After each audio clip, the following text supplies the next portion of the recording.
बहुत समय पहले एक छोटे से गांव में एक युवक रहता था। उसका नाम चमन था। चमन हमेशा अपने जीवन से असंतुष्ट रहता था। वह सोचता था कि उसके जीवन में जो भी बुरा हो रहा है वह केवल उसके भाग्य के कारण हो रहा है। एक दिन चमन ने सुना कि गौतम बुद्ध पास के गांव में आ रहे हैं। उसने सोचा, क्यों ना मैं उनके पास जाकर अपनी समस्याओं का समाधान पूछूं। वह उत्सुकता से बुद्ध के पास गया और उन्हें अपनी कहानी सुनाई। चमन ने कहा, भगवान, मैं कड़ी मेहनत करता हूँ, लेकिन फिर भी मुझे कभी सफलता नहीं मिलती। मुझे लगता है मेरा भाग्य खराब है।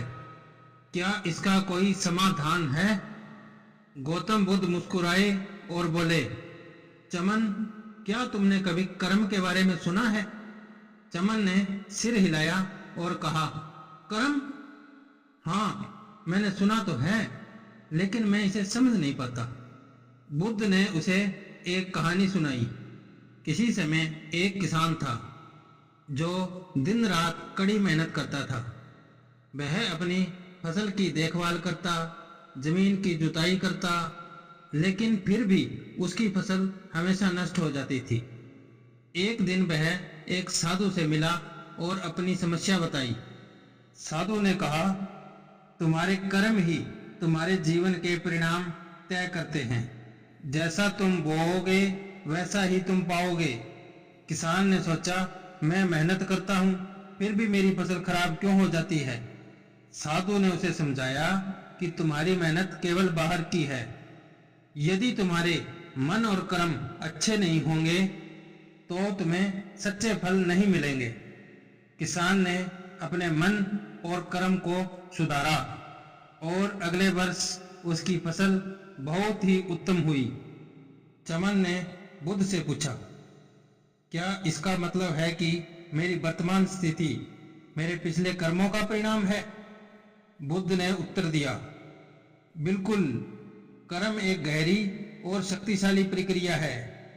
इस क्रिया का एक परिणाम होता है। जो तुम आज करते हो उसका फल तुम्हें भविष्य में मिलता है।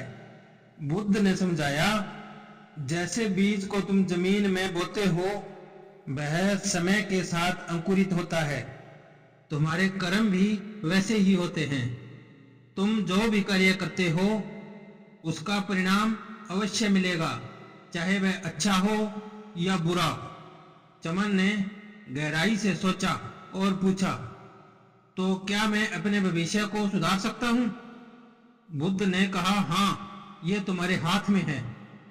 अपने कर्मों को शुद्ध करो।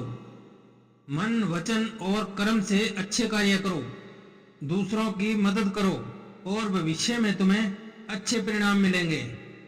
चमन ने महसूस किया कि वह हमेशा भाग्य को दोषी ठहराता रहा, जबकि उसके कर्म ही उसका असली भाग्य बना रहे थे। उसने निश्चय किया कि वह अपने विचारों और कर्मों को सुधारेगा। गौतम बुद्ध ने अंत में कहा, तुम्हारा जीवन तुम्हारे कर्मों का प्रतिबिंब है। अपने कर्मों को सुधारो और जीवन में समृद्धि अपने आप आएगी। उस दिन के बाद चमन ने अपने जीवन में बदलाव किया।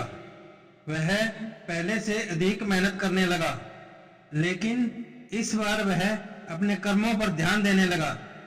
धीरे धीरे उसकी कठिनाइयां कम होने लगी और उसके जीवन में सुख समृद्धि आने लगी। उसने समझ लिया था कि कर्म ही जीवन की सच्ची कुंजी है। अगर आपको यह कहानी पसंद आई हो तो लाइक, शेयर और सब्सक्राइब करना ना भूलें। धन्यवाद। आपका दिन शुभ हो।